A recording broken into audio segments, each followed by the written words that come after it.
Welcome to USA Global TV and Radio, where our mission is to provide education, entertainment, hope, and inspiration. USA Global TV and Radio connects you with experts and audiences all around the world every single day to help you succeed in business and to live a richer life. Visit us at usaglobaltv.com to learn about career and life-changing training and mentoring programs like the Listening Mentor. Subscribe to our newsletter to stay informed about our special programs and offers. Discover how you can become a guest on one of our shows or a host or producer of a USA Global TV and Radio show of your very own. That's USA Global TV and Radio, where the doctor is always in.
Hello and welcome.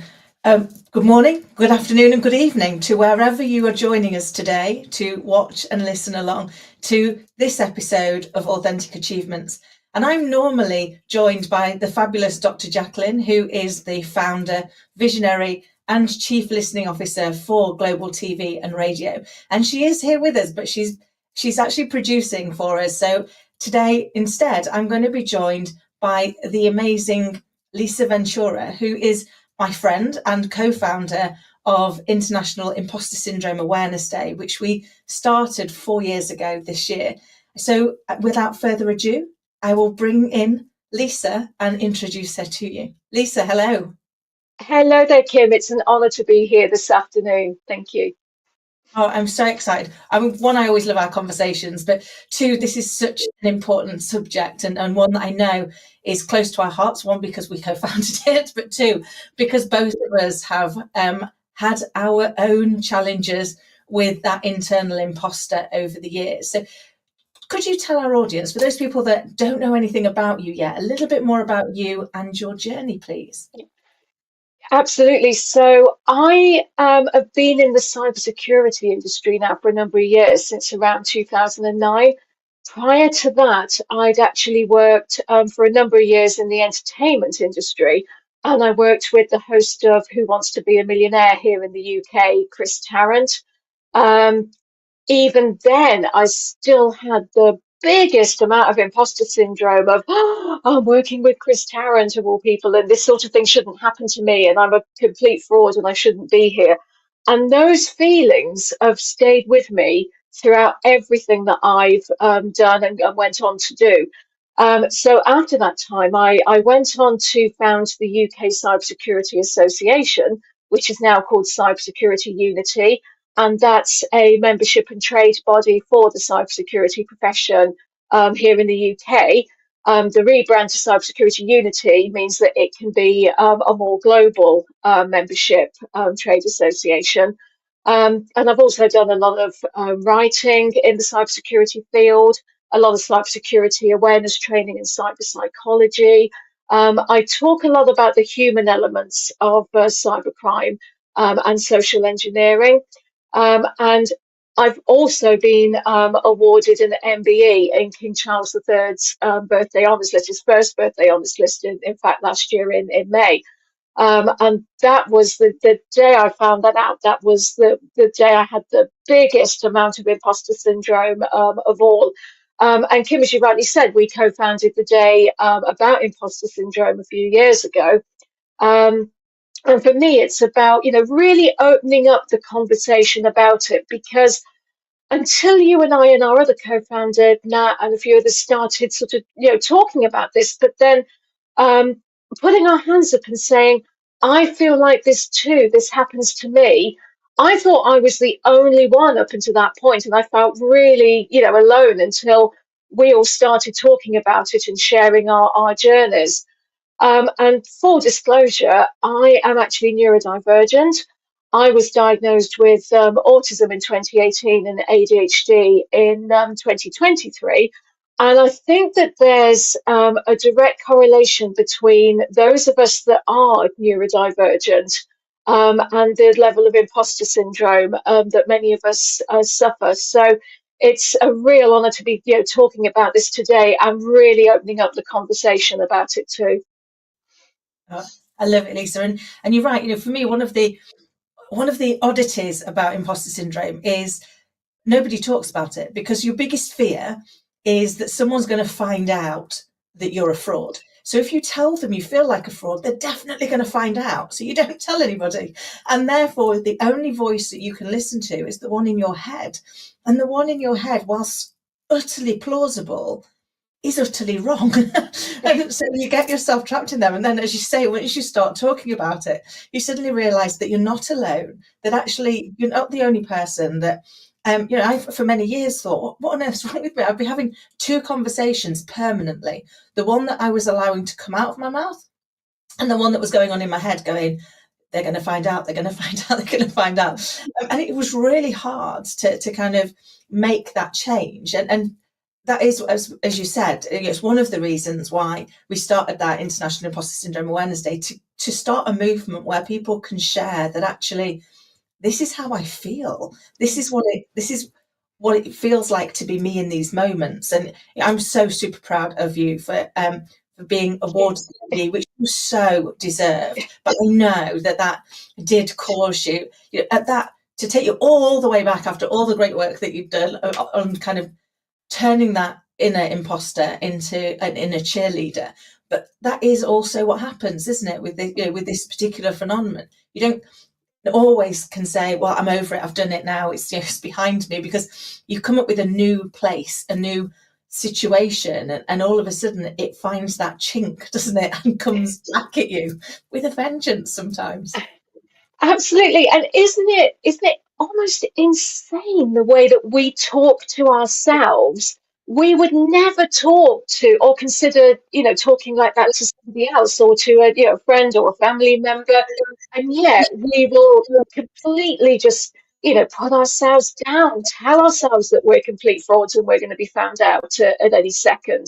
But we would never tell that to somebody else. And I just find that, just insane that we do that to ourselves, so much. It's so true. I often think some of the words I use on myself, I would never even think even think about them with another person, let alone think about using them with another person. And it was funny, when I did my TEDx a couple of years ago, they gave me some feedback, and they said, before everyone went on, you were so kind, you were so supportive, you're like, come on, you've got this, you can really go ahead. And they said, what did you do to yourself when, like, just before you went on?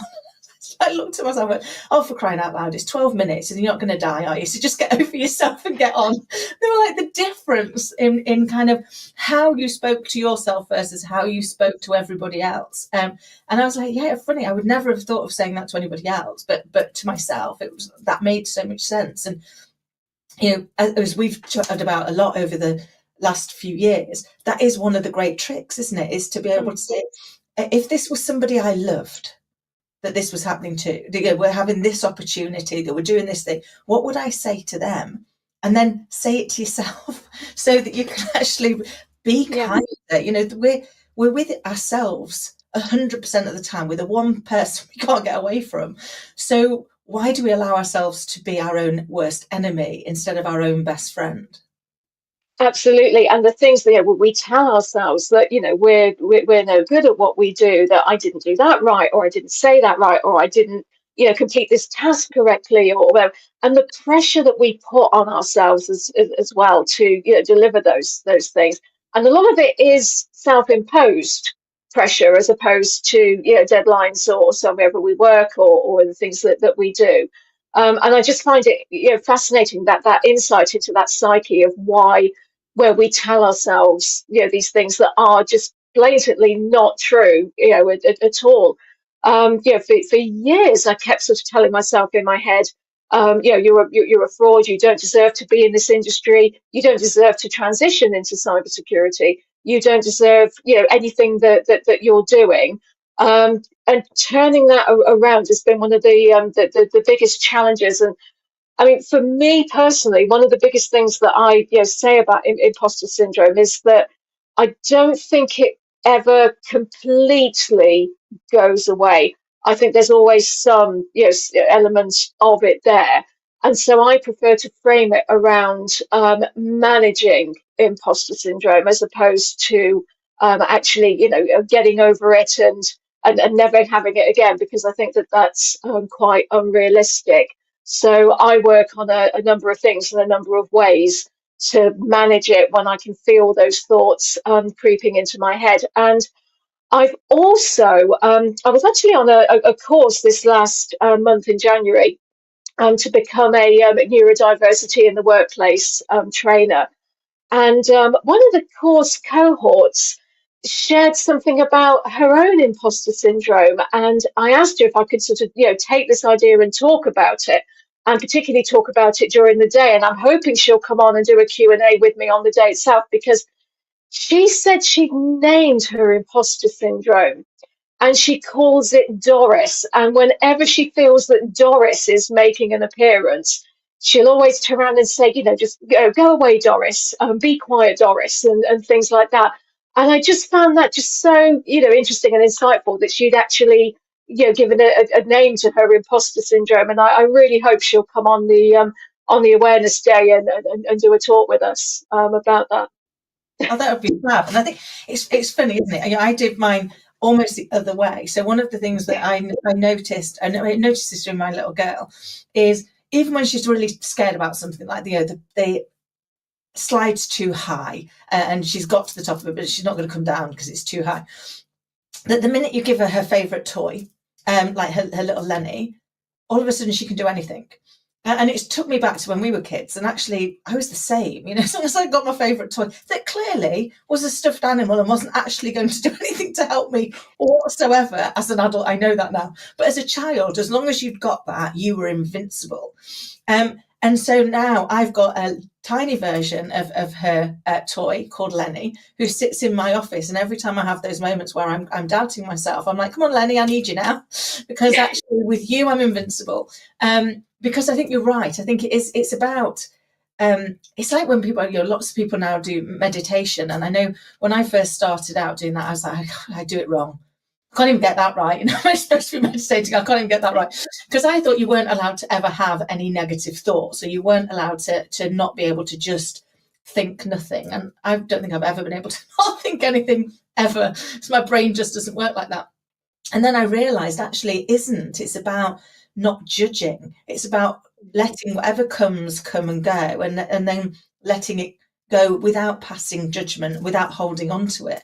And that's really helped me in those moments where my inner critic starts to chat, because it's like, okay, thanks for that. I respect your opinion, and I'm going to release you now because I don't believe it. It no longer serves me. And some of it was in that, almost externalizing it. So when I remembered at one point, and it really hit home for me, I suddenly thought, actually, you're making your opinion that you're not very good more relevant and more correct and more likely than all these people that you aspire to be like that are telling you you're doing well. So what gives you the right to think that you're more knowledgeable than they are? And I was like, well, I don't. And I don't think I'm more credible because obviously I'm in this.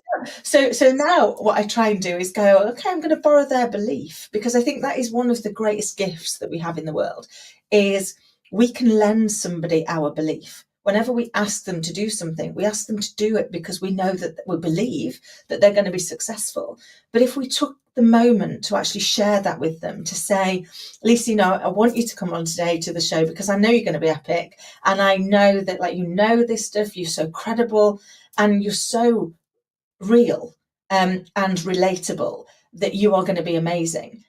That actually that then allows you to be in a much better place to come on and be successful, because you're like, okay, I can borrow your belief that I'm all of those things, rather than that panic that maybe we're not. I think there's so many little things like that we can do to help each other, can't we? Absolutely. And for me, I've been subjected to a lot of bullying and abuse over my lifetime, a significant amount of it. In fact, going right back to pretty much when I was born, and I was a very young girl. And I've done a lot of work and research as well into whether those that are neurodivergent are more likely to be bullied and abused in their lifetime. And the answer to that is absolutely. And whether it's because other people that are neurotypical sense somehow that we're different in some way, and therefore we're much easier targets. I think that that's certainly a factor. But another interesting element that I found in the course of my research is that into narcissistic personality disorder and those that have narcissistic personality traits. Because when I really started to delve into this area, I realized that all of those that had bullied and abused me in my lifetime did indeed display very, very narcissistic traits, or even full-blown narcissistic personality disorder. They could never admit that they were wrong in any way at all. They couldn't empathize with you. Everything was always about them. Even if you talk to them about yourself, it would be, oh yeah, but this happened to me, or I had that, or whatever it was. They had to one-upmanship you with it's having something far worse than what you had. And I realized that element of narcissism that had been present throughout my life was a big factor in the amount of imposter syndrome I had, with on top of being neurodivergent as well. I had it strained at me on all sides. And what really helped for me in reframing it all wasn't just going through cognitive behavioral therapy or anything like that. I actually had EMDR therapy to help reframe some of the more traumatic episodes of bullying and abuse that I'd experienced throughout my lifetime. And that really helped me to start reframing imposter syndrome, and also reframing my mindset in terms of how much of that imposter syndrome that I experienced. And I'm not suggesting that everybody goes out and gets EMDR. Mine was because I've been through some significant trauma in my lifetime, as well as the bullying and abuse. But once I'd done that, and that helped me reframe imposter syndrome, I then found some other hints, tips, and things that I'm happy to share as well, that helped me in terms of managing that inner imposter syndrome, and telling Doris to give it a name, as the lady on the course cohort did, to shut up and go away. I love that. I love that. And it is, I think we get that accumulation, don't we, of experiences and things that happen to us. And what I've found, and it sounds like the same is true in your story, is that all the ones that were positively affirming that we were good, we kind of didn't hang on to. And all the ones that actually were detrimental to us, were challenging, actually there we store onto those, don't we? And as a result of that, we start to attract more of them, because what we focus on, we get more of. And it does take a lot of work and a lot of courage to go and face the darkness that you've already been through, because when we've gone through something like that, we kind of don't want to go back and look at it again, do we? Because it was horrible, and it's like, at least it's not happening now. But unless we do go and look at it and take the learnings and do the hard work that you've done to do that reframing, it's always just bubbling under the surface, isn't it? It's like it's always going to be there for us to do more of. So the fact that you've had the courage to do the work and have the courage to share that with people, and to share your experiences, and also the ways that work for you. Because I think that's the other thing with this type of challenge that we've got is, what works for me might not work for you, and what works for you might not work for the next person. But if we share all of them, if we, one of them will hit the right person, and it will work for them, or they'll see a tiny iteration of it that goes, oh, I wonder if I could just add that and that. And maybe that would be the thing that for me allows me to, to just make that move through, to just be able to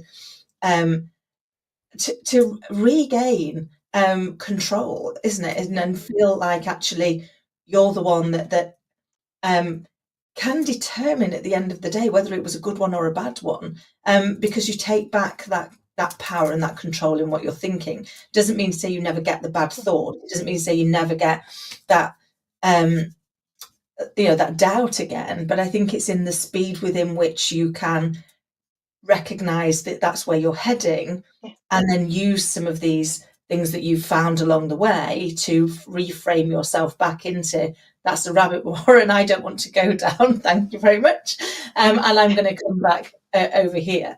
Could you share with us perhaps some of the ways that you do that, please? Yeah, absolutely. So some of the things that I do to sort of manage my own imposter syndrome, and as you rightly said, I will caveat these with they may not necessarily work for you, but there are things that I put into place that help me a lot. And I call it, and I've done talks on this as well, because I call it flipping the script on imposter syndrome. So the first thing is that, to recognize, some of the signs that you might be suffering from it, because we can often overlook some of the things that constitute imposter syndrome that, come up as, we get busy in our day-to-day lives, etc. But just some of the thoughts that you might have are things like, you feel like you got lucky when you actually prepared and worked, really hard for something. And you find it really hard to accept praise or compliments when they're given. And you apologize for yourself when you actually didn't do anything wrong. And you find the fear of failure completely paralyzing. So that certainly was something for me. I used to be absolutely petrified of ever failing, or actually being perceived to have failed as well. And the next thing for me is, know you're not alone. Some of the most important encouragement will often come from realizing how many hugely successful people have built amazing careers even while coping with it. And I talk a lot about people like, Albert Einstein, who had a huge degree of imposter syndrome. Maya Angelou, the poet and civil rights activist. But the biggest one of all for me is Freddie Mercury, who was the lead singer of Queen. And I'm such a huge fan of Queen and Freddie Mercury. And the story goes that Freddie was always so plagued with imposter syndrome that before he would go out to do a live performance, he would literally be absolutely physically, sick. And then he would go out and he would have the crowd in the palm of his hands, and he'd come off stage. He'd say to the rest of the band something like, "Was I all right, darlings? Was I all right? Do you think that they like me?" And I just think, God, he had the entire, billions of people in the palm of his hand in that 20-minute iconic Live Aid performance in 1995 with Queen. So if somebody like him could, suffer that degree of imposter syndrome, then I'm in good company, and of course I could suffer from it too.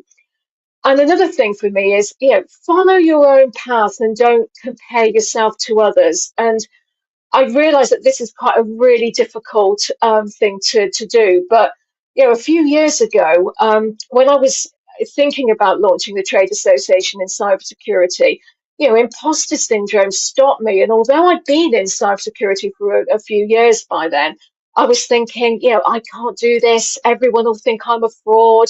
I don't have the right skills to launch a trade association. I'm not talented enough to do it, and the list goes on. So I was always looking around at what other people were doing in the cybersecurity industry.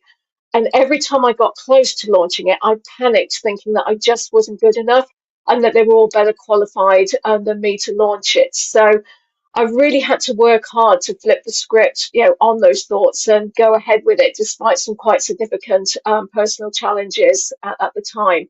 And it did pay off massively.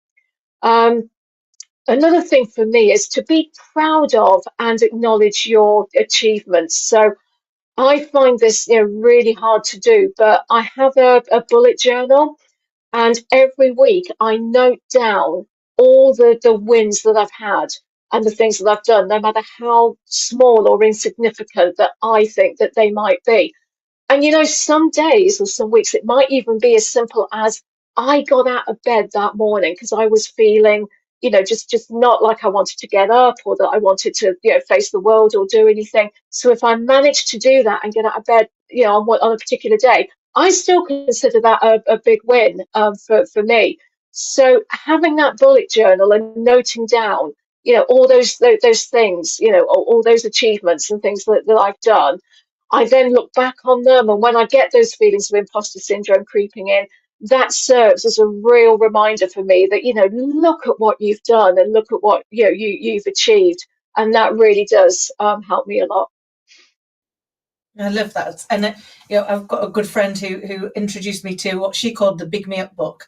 And she recommended everybody had one, which is where whenever anybody said thank you to you, or whenever you've done something and it went well, that you put it in that book so that you can carry it around, like you say, and you can flick through it whenever you have a moment of doubt and go, no, actually, look at how far I've come. Because often we only look at how far we've still got to go. And I love in that what you shared with, follow your own path, because actually, I say this to Scarlett all the time, the only goal that was really important is that today you are a better version of yourself than you were yesterday. You don't have to, we're not in competition with anybody but ourselves. And we've got to, we've got to start understanding that, which is we've all got a path with which we're supposed to tread. And when we actually start focusing on treading our path instead of focusing on everybody else's path and why ours doesn't look the same, then actually we find more peace and more happiness. And I loved that. So some days that it's getting out of bed or something. I often had days where my goal in life was to adult successfully for 12 hours, not well, not brilliantly, not for anything else, but just adult appropriately for 12 hours. And actually for that day, that would have been, that's what success looked like. And I think once we start to be kinder to ourselves and we give ourselves that freedom to be the perfectly imperfect people that we are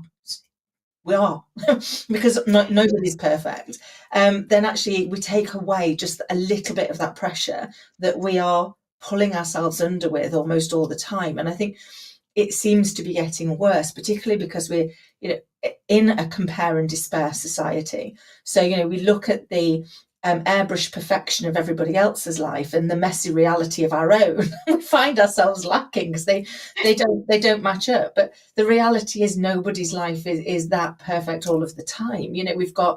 Everybody's got different challenges.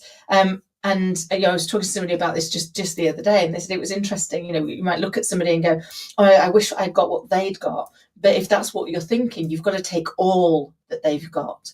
So not just the bits you like, you've got to take what they're having to deal with as well to allow them to have the thing that they like. And once you look at it in that lens, you probably don't want it anymore because you're like, oh no, I'd like that good bit, and then they can have they can keep that bit for themselves. So it's great in that kind of like reframing and allowing yourself to be you, and using that to have the courage to take the action, even though the fear's there. Because I think that, again, is often, it was something for me I had to learn, which was courage isn't not having any fear. Courage is deciding to be greater than the fear. So, having the fear and kind of doing it anyway. And all of a sudden you find that, once you start to face the fear, it's never as bad as you thought it was. Yeah. Whatever it was you were telling yourself, this is going to be awful. You get to the other side and go, that wasn't that bad. But how much of your life have you wasted putting it off and worrying about it, and doomsday looping? I was dreadful for that, Lisa. I don't know if you are as well. Where I kind of I overthink every day could possibly happen, and then a few that probably could never happen, but I'll think about them anyway, just to be on the safe side and make sure that I've covered every angle. And for me as well, the people pleasing conditioning that I'd had as well throughout my life, and then taking that decision to take that big step back and go. I've been on this planet for about 50 years, and I don't mind saying my age at all. I embrace it, and I've been on this planet for about 50 years, and yet my entire existence has been around. Are they happy? Are they happy? Is my husband happy? Is this happy? Is that happy? And nothing was left at all for me. And interestingly, when I started to set, again, with the help of the therapist that I have with EMDR, when I started to set those healthy boundaries, and people really pushed back, and a lot of the abuse and so on then escalated. But I just took that big step back, and I just went, do you know what? I'm focusing on me now, and that's it. And as long as me and my little world and the people in it are okay, those are the bullying and abusing me, they can just drop off the face of the earth, and that's it. And that was really hard, considering some of the people that was doing that to me. But it's paid off in dividends, and the people that I have in my life are definitely the right people to have. And also, I've got really good at spotting what I call the red flags about people as well. And I've had one literally in the last sort of week or so where I've just gone, no, I don't have a good feeling about this person. I'm not going to engage with them if I can help it in a work capacity. And it's somebody that has come forward, really sort of gushing, wants to help with everything I'm doing in cyber and so on. But he looks a bit and reminds me of a particular bully that I had on my trade association a couple of years or so ago. And because of that, I just can't get past it. And those red flags are just screaming at me. So I'm going, no, do you know what? If I have those gut feelings and I can see those red flags, I'm pulling back and I'm not engaging. And I think social media's got a part to play as well in that whole piece of looking at people's, perfect lives and, what they're doing and holidays and houses and everything else. And it's just like, no, that my path is my path, and everybody else has got their own path. And, people will say to me, how do you do it? How do you fit it all in? And, my response is, this is called authentic achievements. And so from an authentic point of view, my response is, if my son, who hadn't, had lived and not been stillborn back in 2013, I would not be here talking to you now, because I would have been a round the clock, 24-hour full-time mother, because I knew before he was due to be born that he would have significant disabilities that were picked up on scans. But unfortunately, he was stillborn and didn't make it into this world, so I don't have any living children.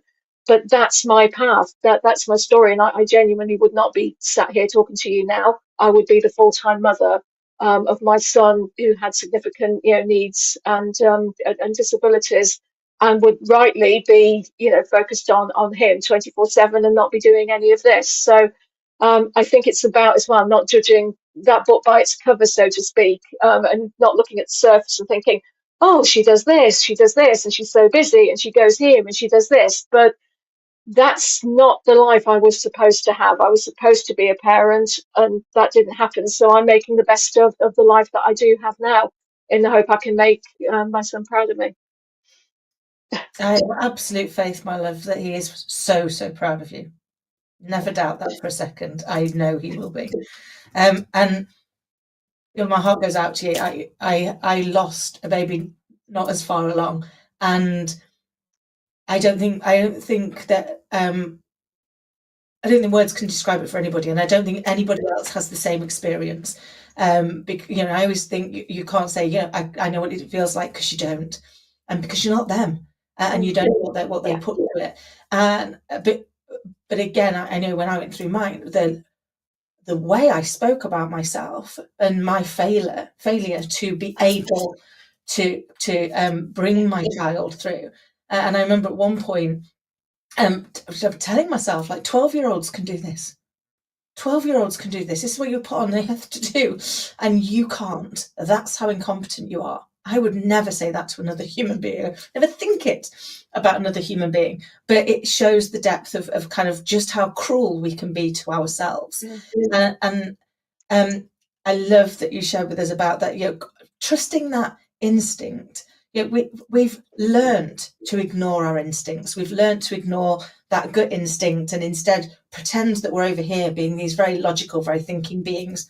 And we're not. We are emotionally driven. And I think having the courage to trust your instinct is the greatest way through these things. Lisa, I could chat to you all day, but I'm very, very conscious that we're coming up to the end of the show, and the show just ends, even if we're still chatting. So before we do that, I would love for you to just share a little bit more about how people can get in touch and how they can join in and help us get the message out there. Absolutely. So the International Imposter Syndrome Awareness Day this year is on the 13th of April. And we'd love people to get in touch, get involved. We would love to have some, conversations with you on the day. Perhaps have some, panel discussions, question and answer, fireside chats, etc. Our website is iisad.org. Do contact us on there, or drop me an email to lisa@csu.org.uk. And please just spread the word, tell other people that we do have an awareness day dedicated to imposter syndrome on the 13th of April this year. And we look forward to welcoming you to our events on that day, and also opening up that much needed conversation about imposter syndrome. Thank you, Lisa, so much. And there is just so many things that we could get done. One thing that just struck me from kind of the conversation that we had, and your piece around trusting yourself to be who you're supposed to be, and owning the fact that the path that you're on right now is the path that you're supposed to be on, even if it's not the one you thought you were going to be on. Reminded me of one of my favourite quotes. So I hope you don't mind if I share it before we close. And it was by William Perky, and it is, "You've got to dance like there's nobody watching, love like you've never been hurt, sing like there's nobody's listening, and live like it's heaven on earth." And when we just stay present to where we are and don't allow ourselves to dwell in the past or in worries about the future, we find an inner strength to move through, which I hope helps. So Lisa, thank you so much for joining us. We are coming to the end now, so thank you for also everybody listening and watching, for joining us here on USA Global TV and Radio.